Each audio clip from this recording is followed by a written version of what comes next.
모든 복덕까지 이끌어하신 석가모니 부처님께 머리 숙여 귀하나이다. 네. 저번 시간에는 제가 야사비구와 그 교단이 형성되는 과정을 말씀드렸었습니다. 그래서 야사의 출가와 그 야사 친구분들이 출가하는 걸 보여드렸었습니다. 그래서 오늘은 이제 전도선언이라고, 전법선언이라고 하는 것을 할 것인데 73쪽입니다. 그래서 저번 시간은 야사까지 말씀드렸었는데 교단이 이제 형성되는 것이죠. 그래서 초기 불교가 어떻게 교단이 형성되는 과정을 보여드린 것입니다. 오늘 할 전법선언은 많은 스님들과 제가자분들, 신도님들이 좋아하는 구절입니다. 같은 전법선언은 많은 분들에게 영감을 주고 그리고 많은 불자들에게 힘을 주는 그런 구절입니다. 그래서 같이 읽어보면서 어떤 부처님의 마음을 한번 느껴보시기 바랍니다. 자, 73쪽 같이 읽겠습니다. 이하지 나는 들었다. 어느 때 부처님은 바라나시의 20바따나의 사슴동산에 계셨다. 제자들 60명이 아랑이 되었을 때 부처님은 제자들을 모으시고 말씀하셨다. 비구들이여, 나는 모든 속박에서 벗어났다. 그대들도 또한 모든 속박에서 벗어났다. 중생의 이익을 위하여, 중생의 행복을 위하여 길을 떠나라. 세상에 대한 자비심을 가지고, 존재하는 모든 것에 대한 자비심을 가지고 신들과 인간의 이익과 행복을 위하여 길을 떠나라. 둘이 함께 같은 길을 가지 마라. 처음도 훌륭하고 중간도 훌륭하고 끝도 훌륭하고 바른 뜻과 문장을 갖춘 가르침을 설하여라. 완전하고도 청정한 수행의 삶을 보여주어라. 세상에는 더러움에 덜 물든 사람들도 있다. 다만 그들은 가르침을 듣지 못하기 때문에 멀어졌지만 만일 그들이 가르침을 듣는다면 그것을 곧 알아들을 것이다. 비구들이여, 나도 또한 가르침을 설하기 위하여 우르웰라의 세나니 마을로 가야겠다. 자, 다 아시겠죠? 들어보신 분들 많으실 겁니다. 처음 듣는 분도 계시겠지만, 이제 부처님이 이제 교단을 형성하면서 60명이 아라이 됐습니다. 저번 시간에도 말씀드렸지만, 부처님의 설법을 듣고 바로 아라한가 얻으신 분들은 부처님과 전생부터 인연이 굉장히 깊으신 분들이시죠? 그래서 그 전 시간 61명이 아라한이 된다고 했는데 이제 부처님 빼고 60명입니다. 부처님 포함해서 61명이고 부처님 빼고 60명인데 불교 경전 굉장히 세밀하게 기록이 되어 있는 거예요. 60명이신데 그때 나는 모든 속박에서 벗어났다. 엄밀히 그 산스크리트나 빨리 원전을 보면 올감입니다. 올감이에요. 속박이 아니라 올감인데 내가 이 올감으로부터 벗어났다. 올감이가 뭡니까? 덫이죠, 덫. 내가 삼계 윤회하는 그 덫에서 벗어났다는 뜻입니다. 왜? 모든 번뇌를 소멸했기 때문에 윤회계로부터 벗어났다. 여러분들이 윤회계로부터 즐기시고 싶은 게 있으실 거예요. 그런 걸 한번 해보셔야 됩니다만 최종적으로 벗어나야 됩니다. 네. 제가 이렇게 부처님의 설법을 보시면 처음엔 보시에 대해서 말씀하시죠. 왜냐하면 이 욕계, 이 인간 세상에 잘 살아야 되기 때문에 재산이 형성해야 되고 또한 결혼도 잘해야 되고 이런 것 때문에 그런 거는 보시를 해라 라고 하십니다. 부처님은 돈을 무소유를 말씀하신 적이 없어요. 제가자들한테 돈을 많이 벌라고 하십니다. 복을 많이 쌓아라. 복을 쌓아서 돈을 많이 벌으라고 하신 적이 굉장히 많아요. 복을 굉장히 중요시 하십니다. 여러분들이 수행하실 때도 몸뚱아리는 복의 과보입니다. 방생을 하고 그런 것들이 몸뚱아리와 관계되어 있는 거예요. 살생을 많이 지으신 분들은 굉장히 지방이 잘 안 돼요. 이렇게 보시면 화로횟집 그런 집안들 보면 지방이 잘 안 됩니다. 살생업을 짓기 때문에. 그리고 여러분들 소고기 좋아하시죠? 좋아 안 하시나? 네, 소고기 좋아하시죠? 소고기 중에 수컷은 어떻게 됩니까? 숫소 빼고는 거세 당하죠. 모르셨습니까? 네, 거세를 당합니다. 그런 거 키우고 살생하면 어떻게 되겠습니까? 과보가 있겠죠. 그래서 굉장히 집안이 잘 살아도 과보를 받습니다. 그런 거 하지 마라. 그래서 보시 다음에 말씀하셨던 게 계율. 내가 좋은 거 남도 좋아하고 여기서 남이라고 하는 것은 다른 존재입니다. 내가 싫어한 건 남도 싫어한다. 굉장히 쉽죠? 내가 소중한 만큼 다른 존재도 소중한 것입니다. 거기서부터 말씀하시는 거예요. 그 다음에 수행입니다. 여러분들이 이제 대승에서는 육바라밀을 말씀하시는 거죠. 육바라밀. 차근차근 해나가야 되는 거예요. 이것이 함께 갑니다. 부처님 같은 경우도 살아생전에 복을 계속 지으시려고 하시죠. 자기가 계속 베풀려고 하십니다. 이런 것들을 말씀하셨는데, 이런 것들이 다 쌓여가지고 이제 수행을 할 수 있는 것입니다. 그런 다음에 그런 것들 다 그리고 그 과보로서 모든 걸 또 해보셨던 게 부처님이신데, 그 결과로서 모든 속박에서 벗어났다. 모든 올감에 벗어났다. 부처님의 닉가야를 보면은 자기는 제가 저번 시간에 말씀드렸지만은 부처님은 정거천.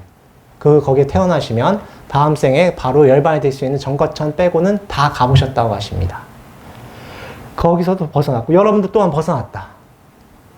올감이, 육도 윤회한 거 이제 끝났다는 말씀하신 거예요. 이제 대승불교에서 말하는 보살 팔찌 이상이 되는 것입니다. 모든 윤회에서 자유로워졌다. 보살 팔찌가 부동지예요. 후퇴하지 않는다. 모든 속박에 벗어났다. 중생의 이익을 위하여. 중생의 이익을 위하여. 나의 이익이 아닙니다. 자비심이, 예전에 저희 불교, 이제 남방불교를 모를 때는 아함경 같은 굉장히 무시당했는데, 이 전법선언에 이미 부처님의 그 당시 초기 교단에서도 자비심이 있는 거죠. 중생의 이익을 위하여. 중생의 행복을 위하여 길을 떠나라. 세상에 대한 자비심을 가지고, 똑같죠. 존재하는 모든 것에 대한, 모든 중생이에요. 이런 개미 하나마저도 아끼는 마음으로 자비심을 가지고 신들과 인간 이익과 행복을 위하여 길을 떠나라. 신에는 이런 목신들도 다 포함이 되는 것입니다. 네. 길을 떠나라. 둘이 함께 같은 길을 가지 마라. 혼자 가라는 거죠. 왜냐하면 많은 사람들이 이 법을 알아들어야 하기 때문에. 굉장히 자신감입니다. 그렇죠? 처음도 훌륭하고 중간도 훌륭하고 끝도 훌륭한. 네. 처음, 중간, 끝. 이제 행동과 말가짐을 흐트러지지 말란 것입니다. 그리고 조리 있게 하라. 이런 뜻이에요. 뭐 이게 주석서에서는 뭐 계율을 갖추고, 중간은 뭐 통찰을 갖추고, 마지막은 열반을 갖추라고 하는데, 제가 이해하기로는 그렇게 부처님께서 한번 틀어서 말씀하셨을 것 같지는 않습니다. 직관적으로 조리 있게 말을 하라는 것 같습니다. 그 다음에 바른 뜻과 문장에 갖춘 가르침을 살아요. 문맥상 그렇죠? 그렇게 하고, 그 다음 장 완전하고도 청정한 수행의 삶을 보여주어라. 흐트러지지 말라. 위의를 갖추라는 뜻입니다. 이제 다음 시간에 아마 몇 시간 지난 후에 말씀드리겠습니다만, 우리 부처님의 상수제자가 첫 번째가 누굽니까? 사리부리죠. 사리부존자님이 출가하실 때 아싸지 비구의 위의를 보고 출가하시죠. 걷는 모습과 그 위풍당당함. 위풍당당한 뜻이 어떤 거만하게 걷는다는 뜻이 아니라 언제나 상시 아래를 보시고 이를 걷는 것입니다. 그런 청정한 수행의 삶을 보여라. 왜냐하면 그 행동을 보고도 많은 사람들이 어떤 환희심을 일으킵니다. 실제로 여러분들이 종교를 선택할 때 어떤 식으로 종교를 선택하냐면 그 종교 신자의 행동을 보고 그 종교를 선택하는 경우가 굉장히 많습니다. 배우 중에 나문희 씨가 계시죠. 뭐 나문희 씨는 뭐 나혜석 씨 집안의 집안입니다. 뭐 나혜석 씨라고 하면 뭐 첫 번째 1세대 페미니스트죠. 뭐 그 당시 외정시대 한계상 빨리 죽었어요. 네. 그런데 그분의 집안인데 나혜석 씨도 여기 수덕사에 출가하려고 하다가 이제 망공 스님이 거절하셨었습니다. 자네는 출가할 때가 아니네 해가지고 거절하셨었는데, 아무튼 그 집안인데 나문희 씨는 무종교였었어요. 네, 그분이 자기 옆집에 사시는 보살이 어떤 분이 너무나 행동이 너무나 뭐랄까 평정심을 갖고 행동하셔가지고 도대체 어떤 종교를 믿길래 저렇게 행동하실까, 욕심을 갖지 않고 행동하실까 해서 쫓아가 봤다 합니다. 바로 지관 스님이 지금 입장하셨죠. 경국사에 다니시는 보살님이셨습니다. 그래서 나문희 씨는 그때부터 절을 다니셨어요. 마찬가지입니다. 많은 분들이 요새 카톨릭을 믿죠. 카톨릭의 이미지가 좋기 때문에 그렇습니다. 그 카톨릭을 믿는 분들의 행동이 거룩하기 때문에 그걸 믿는 거예요. 마찬가지입니다. 그래서 위의를 갖추라는 뜻입니다. 스님들이 사고를 치면 어떻습니까? 사람들이 계속 신심이 떨어지는 거와 마찬가지예요. 그 가르침이 중요한 게 아니라. 그래서 위의를 갖추는 것입니다. 근데 이렇게 행동을 하면 어떻습니까? 세상에는 그 꽤 더러움에 덜 물든 사람들, 번뇌에 덜 물들고 어떤 고정관념이 없는 사람들. 오늘 보살님께서 고정관념을 없애겠다는 찌티를 입고 오셨죠. 네. 그렇게. 네, without prejudice. 그래서 편견 없는, 바로 고정관념이 없으셔야 된다는 것입니다. 어떤 신에 대한 고정관념, 내 종교에 대한 고정관념, 내 민족에 대한 고정관념, 그런 것이 없는 사람도 있다. 덜 물든 사람도 있다. 다만 그들은 부처의 가르침 듣지 못하면 후퇴하겠죠. 많은 분들이 불교를 이제 접하지 못한 경우가 굉장히 많아요. 한국에서도 그렇고. 근데 그런 분들한테 이렇게 행동을 갖추고 설법을 해주면 그분들이 전진할 수 있겠죠. 예. 설법을 해주는 주체가 더러움에 물들어 있다면 사람들이 따르지 않겠죠. 그렇겠죠? 그래서 그런 것들 말씀해 주신 것입니다. 그래서 부처님도 이제 가겠다. 너네들은 빨리 가서 너네들 법을 전해라. 라고 하시는 것입니다. 그래서 부처님은 다시 돌아가는 곳이 우루엘라. 자기가 성불하신 곳으로 돌아가는 것이고, 세나님 마을이라는 곳은 그 부처님께 공양 올리신 처자가 있죠. 이제 수자따라고 하죠. 뭐 저쪽 광주에 가면 수자따 뷔페집이 있습니다. 한식 뷔페예요. 채식 뷔페입니다. 예, 스님들 가면 무료죠. 네, 그런 비구니 스님이 하는 곳인데 괜찮습니다. 예. 자, 그런데 이 수자따의 아버지가 세난이에요. 예, 수자따가 올렸던 우유죽이 아무나 우유죽 올릴 수가 없습니다. 굉장히 잘 사셨던 여자분이셨고, 그분의 아버지가 그 마을의 어떤 촌장 같으셨던 분이에요. 그래서 그 마을 이름이 그래서 세나니 마을입니다. 거기로 가시는 거예요. 그래서 나도 법을 전하겠다. 이제 그 다음에 30명의 젊은이의 추유가 나올 건데, 그 중간에 부처님 이렇게 법을 전하시죠. 그래서 법을 전해서 많은 분들이 출가를 하십니다. 그래서 어떻게 출가를 하시냐면, 출가를 하시는데 부처님이 다 와야 되잖아요. 원칙상은. 근데 힘들죠. 그래서 부처님이 그때 이거 너무 내가 번거롭고, 그리고 이 법을 전하는 스님들도 번거롭다. 그래서 간략하게 합니다. 옷을 벗고 다시 분소히 가사를 입고, 황색 가사를 입고, 머리와 수염을 깎고, 그런 다음에 비구들 발에 삼배를 하면서 삼기를 해라 합니다. 부처님과 부처님의 법과 부처님의 승가에 귀의를 합니다. 라고 합니다. 그래서 여러분들이 불교에 귀의하시면 꼭 불법승 삼보에 귀의를 하셔야 됩니다. 예, 그게 굉장히 중요한 것입니다. 그렇게 해서 불교단이 점점 커집니다.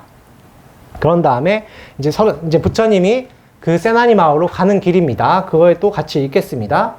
네, 30명 젊은 주가 같이 읽을게요. 부처님은 바라나시를 떠나 우루엘라로 가셨다. 도중의 길에서 벗어나 숲에 들어가 어떤 나무 아래 앉으셨다. 그때 30명의 양갓집 자제들이 부부 동반하여 놀러 왔는데 부인이 없는 한 사람은 기생을 데려왔다. 그런데 모두 재미있게 노는 틈에 그 기생은 귀중품들을 훔쳐서 달아났다. 그래서 그들은 여인을 찾아 나섰다가 부처님을 만나 이렇게 말하였다. 부처님, 한 여인을 보지 못하셨습니까? 젊은이들이여, 그대들은 그 여인과 무슨 일이 있었는가? 이에 그들은 자초지종을 부처님께 말씀드렸다. 부처님은 그들의 이야기를 듣고 말씀하셨다. 그대들을 위하여 달아난 여인을 찾는 것이 더 중요한가? 아니면 자기 자신을 찾는 것이 더 중요한가? 자기 자신을 찾는 것이 더 중요합니다. 그렇다면 젊은이들이여 앉아라. 그들에게 가르침을 설하겠다. 그래서 부처님은 그들에게 쉬운 교리에서부터 시작하여 순서적으로 가르침을 설하셨다. 그들이 가르침을 이해하고 받아들일 마음의 준비가 되어 있음을 아시고 마지막으로 4가지 거룩한 진리를 가르치셨다. 그들은 의심을 벗어나 가르침을 사무치게 꿰뚫어 볼 수 있게 되었다. 그들은 출가하여 결을 받았다. 자, 여기서는 뭐 특별한 건 없죠. 근데 여기서 여자분이 재밌는 게 있죠. 여자분이 어떤 유녀죠. 네, 놀러 갔는데 어떤 남자분이 놀러 갔는데 자기는 부인이 없으니까 여자를 샀어요. 돈 주고 산 겁니다. 근데 그 여자분이 너무 가난하니까 물건을 갖고 다 도망가는 거죠. 예. 여러분들도 아시겠지만 지금도 인도에서는 여건이 굉장히 낮습니다. 그래서 여자는 사람 취급을 못 받아요. 근데 그때도 그냥 물건을 주고 산 거예요, 여자를. 돈 주고 산 거죠. 그래서 열받으니까 훔쳐서 도망간 것 같습니다. 그런데 이때 부처님께서 그분들의 마음을 보고 설법을 해주시는 것이죠. 이렇게 여러분들이 큰 스님을 한번 뵈보세요. 이제 큰 스님 달라라마 존자님이라든가 남방의 아라한들 살아 계시다면 한번 뵈보시면 그분들의 힘이 있습니다. 그래서 그분들이 한마디 하시면 이렇게 듣게 돼요. 행동이 다르기 때문에, 에너지가 있기 때문에 듣게 되는데 이게 똑같은 상황입니다. 그래서 도망가다가 열받죠. 자기 물건 훔쳐갔으니까 얘를 어떻게 할까 막 하는 거예요. 막 열받아서 가는데 그때 부처님의 그 거룩한 모습을 보고 잠깐 말씀을 듣는 거죠. 그래서 부처님이 말씀하신 거죠. 너를 찾는 게 중요하냐? 아니면 물건 찾는 게 중요하냐? 한데 바로 대답을 못 하겠죠. 생각을 해봤겠지. 생각해본 다음에 그래도 나를 찾는 게 중요하다. 좀 생각이 있으셨던 분들이에요. 저 같았으면 안 그랬을 것 같은데. 그죠? 그게 쉽지 않습니다, 이게. 자기 물건에 대한 집착. 이분들도 부처님과 인연이 있으셨던 분들입니다. 전생부터 인연이 있으셨기 때문에 이렇게 부처님과 만나는 거고 부처님과의 말씀을 듣고 출가하신 것입니다. 제가 저번 시간에 말씀드렸지만 야사 같은 경우도 천신들의 인도를 받죠. 요새 말로 하면 불보살인들의 인도가 있었다라고 하시는 것입니다. 마찬가지 이분들도 불보살인의 인도가 있었기 때문에 이렇게 석가모니 부처님을 뵙고 설법을 듣고 출가를 하시게 되는 것입니다. 그래서 부처님의 설법을 이렇게 해주시죠. 그때 설법 해주실 때 차근차근 해주십니다. 바로 반야바람이 들어가지 않아요. 차근차근 설법해 주시고 이분들이 부처님의 설법을 듣고 부처님은 육신통을 가지셨죠. 타심통을 가지셨고 숙명통을 가지셨고 그리고 천한통이 있으시죠. 이분들의 마음을 읽습니다. 그래서 이 친구들은 선근이 있다. 내 설법을 들은 깨달으리라. 그럼 설법을 계속 꾸준히 이어가서 결국 수다원가부터 이렇게 합니다. 여러분들 아셔야 될 게 수다원가를 얻기 전까지는 여러분들 믿음은 흔들립니다. 내가 있다라고 생각을 해요. 내가 굳이 왜 수행을 해야 될까? 이 세상은 너무나 달콤한데 내가 왜 수행을 해야 될까? 그래서 수다원가를 먼저 얻어야 됩니다. 수다원가는 우리나라 말로 하면 견성, 성불해야 해야 됩니다. 또 다른 기독교 말로 하면 신성을 접한다. 신성을 접한다고 할 수가 있겠죠. 또 금강승으로 하면은 정강명을 체득한다 라고 할 수가 있을 것입니다. 그런 것들을 체득하지 않으면 유신견, 내가 있다는 견해가 떨어지지 않아요. 그때까지 믿음이 흔들린다. 그래도 부처님과 인연이 있으셨던 분들이 오시기 때문에 그래도 이것은 책을 보면서 이해하려고 하는 것이죠. 그렇게 해서 이해하고 또한 수행을 하시는 것입니다. 그렇게 해서 출가와 계를 받았고 이제 그 다음에 그 가장 유명한 가섭 삼형제의 귀의가 있습니다. 이게 여기까지는 제가 오늘 해야 될 것 같습니다. 같이 읽어보겠습니다. 부처님은 우루엘라에 도착하셨다. 그때 우루엘라에는 머리를 딴 결발 고행자인 우루엘라 까사빠, 나디 까사빠, 가야 까사빠 삼형제가 살고 있었다. 그들은 불의 신 아그니를 섬기는 사람들이었다. 그들의 지도력은 대단하여 우루엘라 까사빠는 500명의 제자를 두었으며 나디 까사빠는 300명, 가야 까사빠는 200명의 제자를 거느리고 있었다. 부처님은 우루엘라 까사빠의 불을 섬기는 사당에 머무실 때 그와 알게 되었다. 그는 자신에 대한 교만심으로 부처님께 쉽사리 승복하지 않았다. 그러나 그의 마음을 꿰뚫어 아시는 부처님이 훌륭하심에 그는 결국 부처님께 귀의하게 되었고 자신을 따르던 제자들도 모두 부처님께 귀의하였다. 그들은 머리를 깎고 불을 섬기는 제사 도구들을 모두 물에 떠내려 보내고 부처님께 계를 받았다. 그런데 나디 까사빠와 가야 까사빠는 물에 머리카락과 불을 섬기는 제사 도구들이 떠내려 오는 것을 보고 놀라서 우루엘라 까사빠를 찾아가 물었다. 이렇게 하는 것이 더 훌륭한 것이니까. 그렇다. 이것이 참으로 더 훌륭하다. 그래서 두 동생과 그의 제자들도 형과 똑같이 머리를 깎고 불을 섬기는 제사 도구를 물에 떠내려 보낸 뒤 부처님께 귀의하여 계를 받았다. 이렇게 까사빠 삼형제의 기의로 부처님 교단은 1000명이 넘는 가장 큰 교단이 되었다. 자, 이것도 가섭 삼형제도 여러분들 많이 들어보셨을 것입니다. 여기서는 짧게 언급이 되는데 부처님이 첫 번째 우루엘라 가섭을 전도하기 위해서 어떤 신통력을 온갖 신통력을 다 씁니다. 그래서 가자마자 여러분들도 이제 수행하신 분들 그렇지 않습니까? 우루엘라 가섭한테 가니까 본인도 수행자죠. 그리고 이제 예전에 말씀드렸지만 인도에서는 그 사람한테 성을 부르는 게 굉장히 무례한 것인데 사문 곧다마야 하면서 부처님을 맞아 합니다. 곧다마라고 하지 않아요. 사문이라고 합니다. 성을 모르니까. 근데 온인데 와서 이제 대접을 해주죠. 같은 수행자로서 대접해 주는데 그날 이 우루엘라 가서 부름이 있죠. 그리고 화당이 있습니다. 이제 지금도 이제 있는데 호마의식이라고 합니다. 똑같은 의식이 티베트에 있습니다. 이게 원래는 인도에서 나온 것인데 불을 섬깁니다. 불의 신이 아그니죠. 아그니고 제가 저번 설법에도 말씀드렸지만 아그니가 어원이 이그나이트랑 똑같다고 했죠. 불붙이다. 불붙이다 똑같은 것인데 이 불의 신을 섬기는데 불의 신을 섬길 때 거기에는 독룡이 있었습니다. 독뱀이죠. 킹코브라 아시죠? 킹코브라. 그 킹코브라를 지칭한 말이 나가야 나가를 준할 때 그 나가인데 나가가 그 영어 스네이크 아시죠? 스네이크 S 빼면 어떻게 됩니까? 네이크죠. 나케 똑같은 어원을 가지고 있습니다. 나가랑 스네이크랑 똑같은 어원이에요. 독일어로는 휘난게 막 이러더라고요. 비슷한 말입니다. 둘 다 어원이 같은데 근데 오늘 그 동룡을 섬기는데 거긴 용왕이에요. 산스크리트로 나가 라자라고 하는데 용왕이라고 합니다. 용왕. 그 용왕이 있었습니다. 근데 부처님이 화당에서 자겠다. 왜냐하면 이 뱀을 내가 굴복시키지 않으면 이분들을 제도할 수 없기 때문에 화단에 잔다고 하십니다. 화단에 자는데 부처님께서 화단에 잘 때 그 가섭은 걱정해요. 왜냐하면 거기서 자면 넌 죽을 것이다. 걱정하는데 아니다. 걱정하지 마라. 내가 거기 들어갑니다. 화단에 주무실 때 부처님께서 생각하십니다. 마음속으로.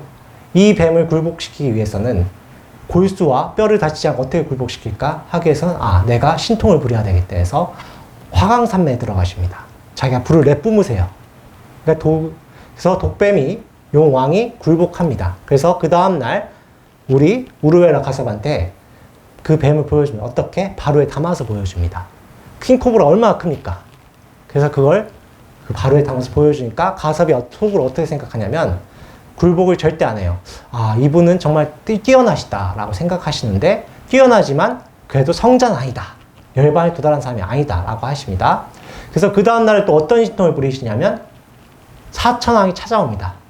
하늘의 신이 찾아와요. 여기에도 있죠? 사천왕. 누군지는 저도 잘 모르겠습니다만 여기 계십니다. 사천왕문에 사천왕이 계시죠. 사천왕이 누구냐면 우리 욕계천에서 가장 첫 번째 천이에요. 가장 밑에 천. 예. 제일 우리가 쉽게 접할 수 있는 신입니다. 근데 그분께서 나타나십니다. 그러니까 오실 때 어떻게 해요? 빛을 내뿜으시죠. 그걸 보고 우르웨라 가섭 물습니다. 어젯밤에 빛을 내뿜고 누가 찾아왔더라. 그 누구냐 했더니 사천왕이라고 합니다. 그러니까 속으로 또 이분은 대단하신 한데 성자는 아니다라고 하십니다. 이런 식으로 신통을 15번 부리십니다. 어마어마한 신통을 부리세요. 하늘을 날아다니시고 하늘에 가서 하늘의 꽃도 따오고 그렇게 해도 절대 신통을 납득 안 하시다가 마지막 날에 납득을 하시고 결발제자라고 하십니다. 지금도 인도에 가면은 요기들이 머리를 이렇게 따요. 그래서 막 10m까지 땁니다. 이렇게 해서 막 머리 치렁치렁해서 막 묶고 다니는데 그 머리를 깎고 출가를 하신 것입니다. 그러니까 그 밑에 동생들도 300명, 200명 또 가지고 있는 가야 가섭이라든가 나비가 가섭 같은 경우도 이제 출가를 하신 것이죠. 그렇게 해서 1000명이 넘는 교단이 형성하신 것입니다. 이렇게 해서 교단이 형성이 되는 것입니다. 여러분들께서는 꼭 명심하셔야 될 게 뭐냐면 부처님께서 말씀하신 건 여러분들 자신의 보석입니다. 여러분들 안에 무한한 가능성입니다. 그렇죠? 원래는 부처님은 제가 누누이 말씀드렸지만 원래는 어떤 절대자의 신앙적인 걸 말씀하시지 않았어요. 제가 이렇게 저번에 어떤 인터넷에서 돌아다닌 것 중에 하나가 교회에서 어떤 할머니가 막 기도를 열심히 해요. 막 하나님께 막 기도 열심히 하다가 아멘 한 다음에 관세음보살 그러시더라고요. 네. 아멘 하고 마지막에 관세음보살. 유명한 동영상이에요. 이게 바로 타락신앙의 맹점이 될 수가 있어요. 그래서 여러분이 꼭 명심하셔야 될 게 뭐냐면 영어에 릴리전이 있죠. 릴라이온, 의지하는 종교입니다. 절대자에 의지하고 있는데 불교는 그런 게 아니에요. 많은 큰 스님들과 재불보살님들이 너무나 세간의 사람들이 힘들기 때문에 의지하는 방법, 타력신앙을 말씀드렸었습니다만 원칙적으로는 자력, 내가 완전함이 있다고 믿으셔야 됩니다. 네, 그렇죠. 이 까사파 삼형제도 불의 신을 믿었죠. 근데 불의 신을 믿다가 내 안에 완전함이 있다는 걸 믿기가 굉장히 어렵습니다. 나는 불완전한데. 근데 부처님께서 말씀하셨고 부처님 이렇게 모든 능력을 보여주셨죠. 예. 제가 설법된 말씀 안 드렸지만 남방에 전해오는 이야기에 따르면 부처님이 성불 하시고 49일 동안 7주야 동안 머무실 때 하늘에 가서 설법하실 때 어디를 거느시냐면 은하수를 거느십니다. 은하수에 설법하세요. 천신들이. 은하수에 있는 모든 사람들한테 설법하십니다. 부처의 법이 그렇게 미친 영향이 큽니다만은 그럼에도 불구하고 믿지 못하는 사람이 굉장히 많죠. 당장 저희도 우리 안에 완전함이 있다 믿기 어렵잖아요. 그렇죠. 그걸 꼭 믿으셔야 됩니다. 그것이 바로 부처님 말씀하신 핵심입니다. 그것을 그래서 한 글자로 뭐라고 하냐면 심즉불이라고 하는 것입니다. 마음이 곧 부처다. 그걸 꼭 명심하셔서 이번 생에 자기 안에 있는 무한한 가능성을 꼭 개발하셔서 좋은 결과 얻길 바랍니다. 오늘 설법 이걸 끝내겠습니다. 나무 석가모니불, 나무 석가모니불, 나무 시아본사 석가모니불.